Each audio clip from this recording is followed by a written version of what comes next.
তোর বাপরে বাপ, দেখে কিন্তু একদম ভারী সুন্দর লাগছে। মানে প্রথম দিকে এসে মনে হচ্ছিল না যে এত সুন্দর ভেতরে জায়গাটা আছে, বসার জায়গা আছে, সুইমিং পুলের মতন আছে, মানে জলের ব্যবস্থা করা আছে, সব কিছু কিন্তু আছে এর মাঝে। আর সুন্দর সুন্দর ফুলের গাছ কিন্তু দেখতে পাবে। এগুলো হচ্ছে তোমার কাগজ ফুল গাছ, কালারিং ফুল গাছ, যেখানে যাচ্ছে শুধু কাগজ ফুল গাছ। মানে দেখে যে কি ভারী মিষ্টি লাগছে বলে বোঝানোর বাইরে। একবার এখানে যে না আসবে সে কিন্তু মানে বুঝতে পারবে না জায়গাটা কেমন। একবার এলেই তোমরা কিন্তু প্রেমে পড়ে যাবে এই জায়গাটার প্রতি।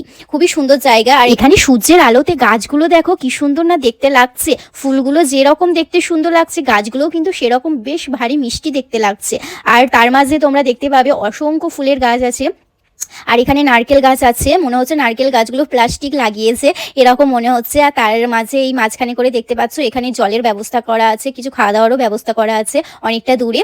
তো বর্মাশাই ওখান থেকে জল নিয়ে এসেছে। আর তার সঙ্গে আমি বলেছিলাম যে একটা চিপস নিয়ে এসো, চিপসও নিয়ে এসেছে। তো চলো এখন একটা জায়গায় গিয়ে বসবো। তো দেখা যাক কোথায় বসি। এখানে অনেক জায়গায় বসার জায়গা করা আছে। তো তার মাঝে দেখছি এখানে সুন্দর করে কিন্তু বসার জায়গা করা আছে, গোল রাউন্ড করে। তো চলো এখানে বসে একটু গল্প করব, ছবি ভিডিও তুলবো। তো চলো এখানে আমরা বসি। বসে বসে ভিউটা দেখতে যে কি সুন্দর লাগছে। আর এই যে বসন্তর ফুল, এটা হচ্ছে বসন্তর ফুল। কি ফুল আমি ঠিক জানি না, তোমরা দেখো তো, দেখে বলো। এগুলো কিন্তু দেশে খুব দেখা যায়। আর তোমার বসন্ত উৎসবে হোলিতে এগুলো মাথায় দেয়, আমিও আগে দিতাম। তো এগুলো তো দেখা যায় না। হঠাৎ এখানে এসে এই গাছটা দেখে আমার মনে পড়ে গেল বসন্ত উৎসবে হোলির কথা। তখন আমরা এই ফুলগুলো খুবই মাথায় দিতাম। তো গাছটা দেখো এখানেই দেখা যাচ্ছে, পুরো মাঝখানে এই গাছটা দেখতে কিন্তু খুবই ভালো লাগছিল। আর ভিউটাও অসাধারণ ছিল। এখানে আমি ছবি ভিডিও কিন্তু অনেক তুলেছি, অনেকক্ষণ বসেও ছিলাম। তারপরে এখন এখানে চলে এসেছি, এখানে দুলন খাচ্ছি।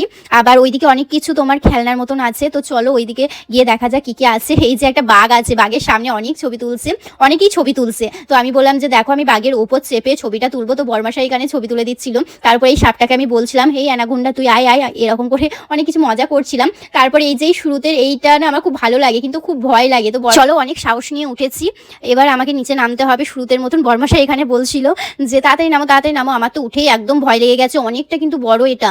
তো কি করে নামবো আমি, এখানে ভয়ে জুতোটা ফেলে দিয়েছে। আমি বললাম আস্তে আস্তে ধীরে সুস্থ নামছি। তো বর্মাশাই এখানে হাসছিল, বলছিল যে তুমি তো অনেক সাহস নিয়ে উঠলে, এবার কি হলো। তো এখানে দেখো আমি ল্যাটাচ্ছি, মানে নামতেই পাচ্ছি না, এত ভয় লাগছে। তো রুক যাও বেটা রুক যাও, এবার পোজ দিচ্ছি। দেখো অনেক সাহস কমে গেছে। এখানেও দূরে থেকে ভিউটা কিন্তু দারুণ লাগছে। আর এখানে দেখো ওই যে বসন্ত উৎসবে যেই ফুলগুলো মাথায় দেয়, তো ওই গাছগুলো কিন্তু এখানে দেখা যাচ্ছে। ওই যে তোমাদেরকে দেখিয়েছিলাম ওই গাছগুলো কিন্তু এখানে দুটো আছে, ভালো লাগছে বেশ।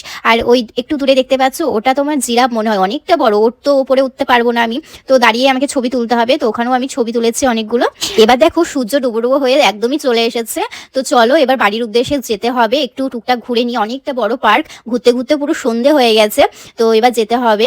তো যাওয়ার দিকে মানে যাওয়ার রাস্তাতে এই ফুল গাছগুলো আবারও দেখলাম, খুবই সুন্দর। মানে 3-4